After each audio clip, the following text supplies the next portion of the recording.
Hello and welcome to Understanding Narcissist Q&A Part 2, first edition. Thank you so much for joining me. Let's jump right into the questions. First question for this video. I appreciate your videos so much. It is amazing and healing in some ways to hear you describe what I am dealing with so well. I'm really glad they help you, and I'm glad I'm able to share my experience with you and you identify with it so much. Because I wasn't sure that people were going to feel that way when I started all of this. It was really just a shot in the dark. I am married to a narcissist and have been in the process of leaving for a long time, yet I oftentimes question and second guess myself. I have even worried if I am the narcissist in the relationship sometimes. Do victims sometimes become narcissists themselves? Just to answer that right here, no. Something else I have noticed with my husband is that he often copies things I say and do. I'm not sure how to accurately describe this. I will attempt to talk to him about an issue, and he always later approaches me with the same issue as if it is coming from him, as if he'll take your position, right? He'll take the words from your mouth and then throw them at you as if that's his argument and you're resisting it, which is usually upsetting to me. Maybe that's why he does it. Anyway, I'm curious if this could be a narcissistic trait. Yes, everything you described is, again, universal narcissism, everything down to a T. You're going through the exact process that I dare say everyone goes through. The questioning whether you're a narcissist or you're the abuser is very typical. I can sit here and work it out logically as to why you aren't. It's just not really possible at all. But nonetheless, everybody always asks that question, if there's something wrong with them. When he comes back at you with your ideas or your positions, also very typical. I don't know what to call that. I don't know why exactly they do that. Narcissists don't really have much of an identity, so if there's some kind of conflict or something at work, they will take everything from you. You kind of have to become them, right? So you're their caretaker, but in order for them to really convey, how shall I say this, their feelings and their animosity, they have to use you, right? Because they don't really communicate. They don't have their own set of ideas and principles and things. And what they actually feel, they can't express. They can't communicate it because it's illegitimate. They can't justify it whatsoever. They also aren't capable of understanding it, really, from what I can tell. And that lack of awareness, but that overwhelming drive and desire to kind of see their needs fulfilled, or they feel like they're going to die. Somewhere in there, you get that muddled communication where you're not sure really where they stand or what they want. Now, you do know what they want, and that's going to be to control you and to stay in that environment eternally, forever. That's what they want. How aware they are of that, I'm not sure.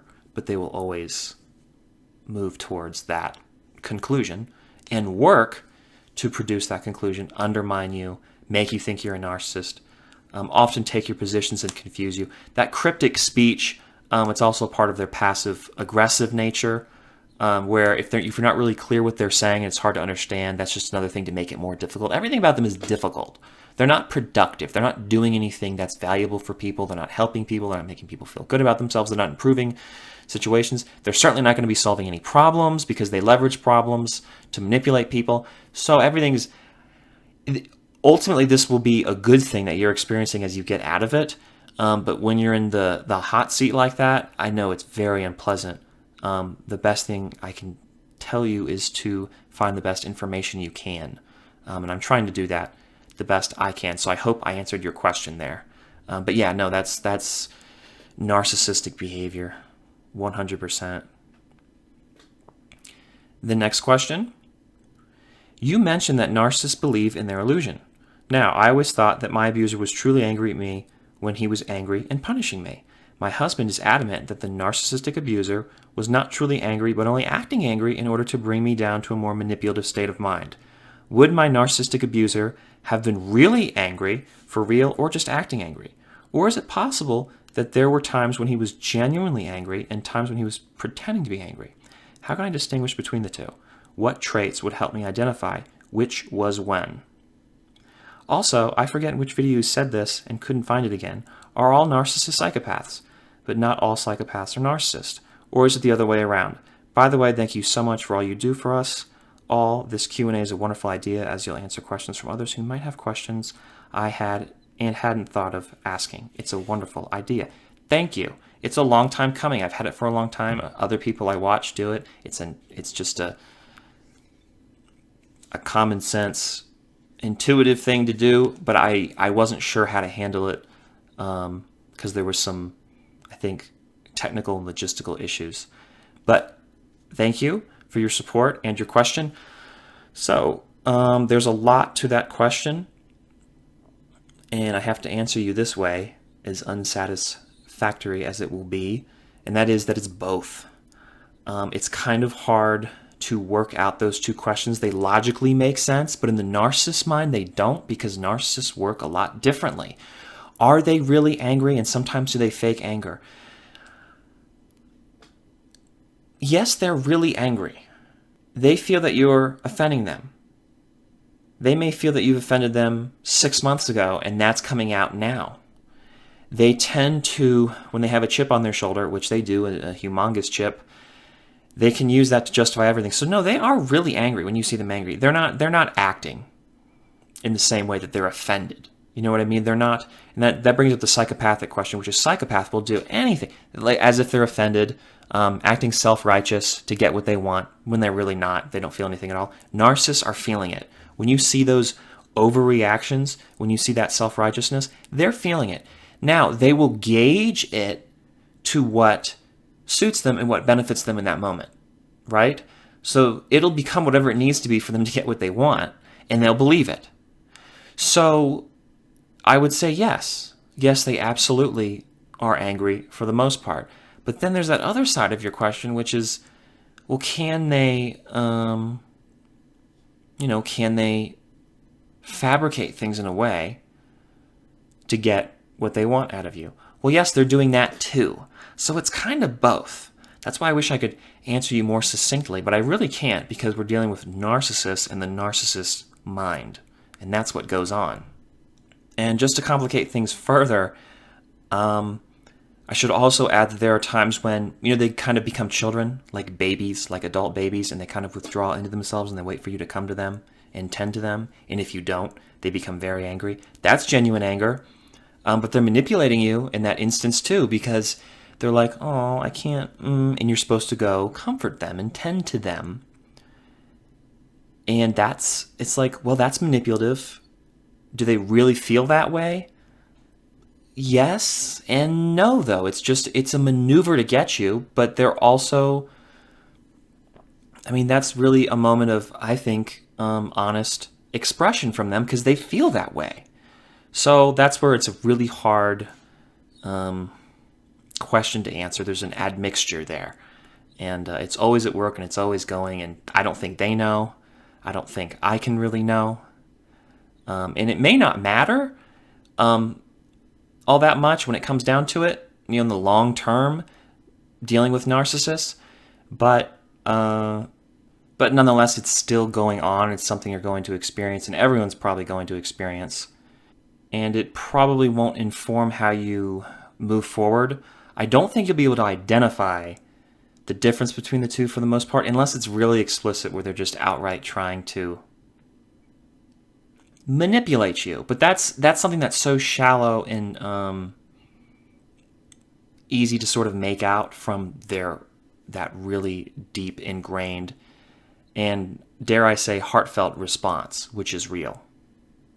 And I would say that a narcissist has psychopathic qualities and a lot of things in common with psychopathy, but they're very limited and they're extremely specific.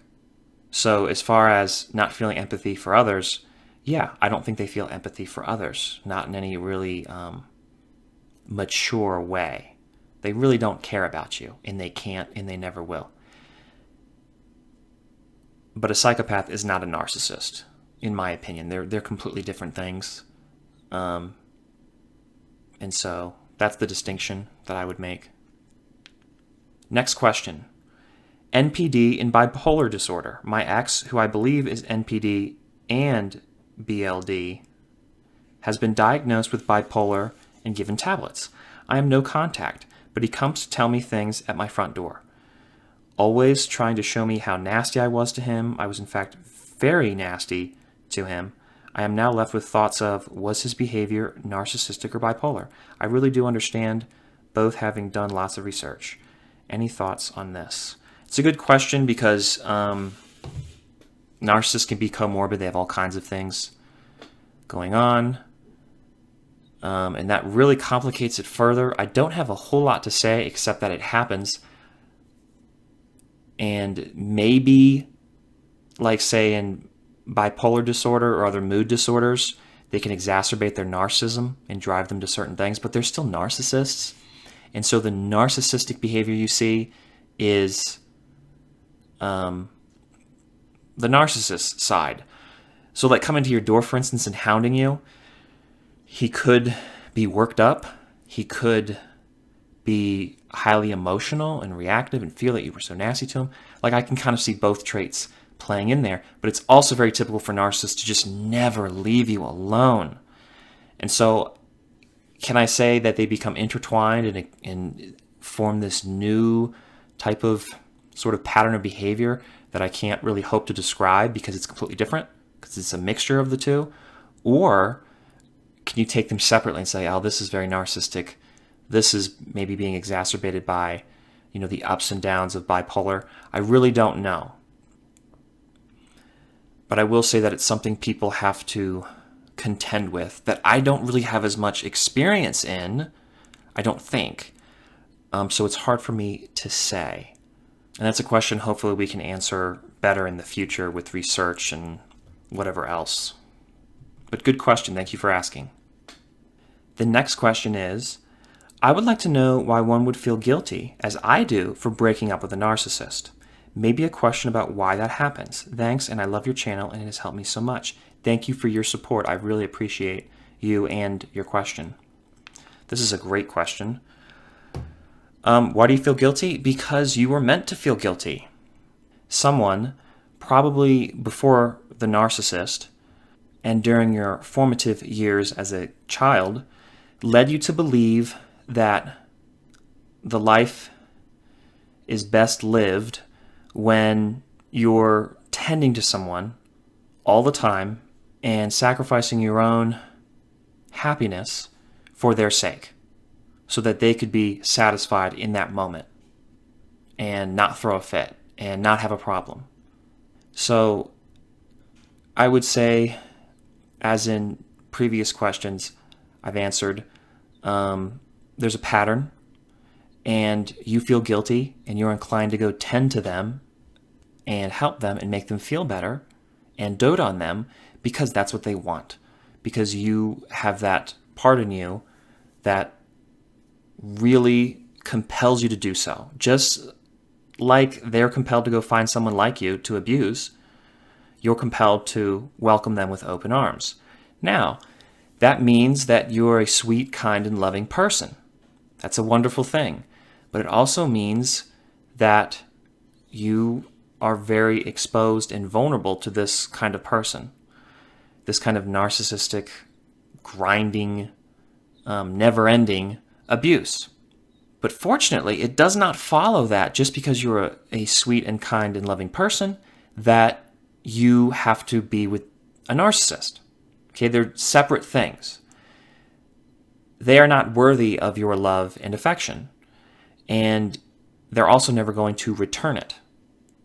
And that's where you're at. That's where you kind of have to overcome that little hurdle there. And it's really hard. And it takes a lot of time. It takes a lot of really commitment to understand what's going on. And then you have to feel it. You have to work through it. Because that's the thing with recovery is you have to do things in order to recover. You have to feel things and then work through your feelings. And it's a really hard thing to describe. That's why I've kind of put it off for so long. With understanding, I can just spew information and facts all day, and it's helpful. But with recovery, you have to act on it. You have to understand, and then you have to act on it. And that's something that takes practice in implementing new behaviors, new activities, and things like that to change and to ultimately grow out of it. So hopefully that wasn't too long-winded, but that's why you and many, many others feel so bad when you do the right thing, because you were told that doing the right thing was bad. So, last question coming up for this part. Every once in a while, seldom though, a person who I think has some strong narcissistic traits seems to want to try to improve, but the improvement seems awkward and forced. And after a short period of time, it seems like the person feels like it's too hard, or maybe they are not seeing the result that they want, and they just give up and go back to the narcissistic traits for a long period of time before feeling compelled to try again. Many months to years. I have a hunch the person's parents try to get them to change, but it doesn't last long. Is this typical behavior for a narcissist? Okay, so let me jump to the last part of your question. If it's a true narcissist, their parents will not try to get them to improve. Their parents will just indulge that narcissism to no end. If it's a true, full-blooded narcissist, because the parents are at fault. The narcissist is that way because of the parents, and the parents aren't going to do jack squat about it. Let me get to the complicated part of the question. There are narcissistic people who have narcissistic traits who, within those tendencies, look like narcissists, or an awful lot like narcissists. But they are not narcissists. They do not conform to the pattern of behavior. They do not necessarily have an illusion that they have to throw onto everybody and suffocate them with. And they don't necessarily do it all the time. And that's where they can have introspection and depression and wonder what's wrong with me, and all that, those human elements. I don't want to call narcissists inhuman. It's just that it doesn't help you to think about yourself and then to try to apply your experiences to their behavior, because they're not the same kind of person that you are.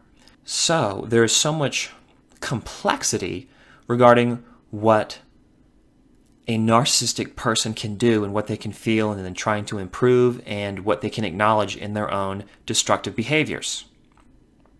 There's so much room there, and there's so much sort of dynamic space for things to play out, and so I can't tell you exactly what's going on. My guess would be, if somebody can acknowledge that they're being narcissistic, they're not narcissists, they may have narcissistic traits, and yes, they can improve.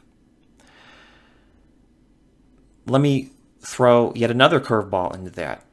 Enablers can behave narcissistically as a way of promulgating the narcissist illusion. So you have yet another level of complexity where enablers who are wrapped up with a narcissist or support narcissists, they're going to be doing that too, and they can be abusive. Can they improve? Of course they can, because they're not narcissists. However, you might see a similar thing where they might be able to acknowledge that they're being abusive and something is wrong, especially when they kind of come out of it. Some enablers are really entrenched and don't come out of it, but they're still not narcissists. Some do come out of it and do grow and do try to change, but it's extraordinarily difficult. If they're true narcissists and you see them doing that, it's all a game and they're just trying to manipulate you.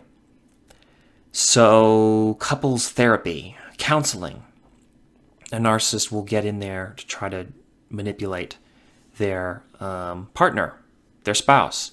That's just a maneuver. They don't really want to do that because they're afraid something's wrong with them and that they're crazy and that they're as delusional as they are, really. And so you're not going to make any progress there. There's not going to be any headway. You can't put a narcissist in any situation where they're going to accept what's wrong with them. It doesn't happen. If they're doing that, or if they're saying there's something wrong, they're not going to think it's narcissism. It's going to be something else. They might have a mock problem that they get you to pour all your effort into helping them fix so they can get wrapped up with you again so that they can manipulate you further and then get you back in that controlling environment, and it can go on forever. So that's what's really going on, if that's going on with a narcissist. They don't like therapy. They're not going to open up. At best, if they're being honest, what you're going to get from them is complete shutdown where they just don't respond. They'll probably put on a persona and act like they're working things out with you, and they're going to have to shift all the blame onto you because you're the problem. A therapist, an experienced therapist, will recognize that and possibly put a stop to it. And that's where the narcissist is kind of disarmed. And because they're dealing with a legitimate authority on mental disorders and issues, the narcissist will shut down because they can't deal with any of that. And they may become seemingly complicit and even subordinate to the therapist, to the professional. And then when they're out of that environment, they're going to leverage everything they can to try to manipulate you further because they're narcissists, and that's what they do. So I hope that was a great question. I hope that answered it thoroughly enough. That concludes part 2 of the Q&A first edition. Thank you so much for all of your questions. I hope I was able to answer them adequately. Like this video if you like it. Share it with somebody you think might benefit from it. Comment in the comment section below about questions you might have and how you think this series can be improved, because I know it can be improved. Thank you so much for your support. Subscribe to the channel if you haven't already, and I hope you have a wonderful day. Bye.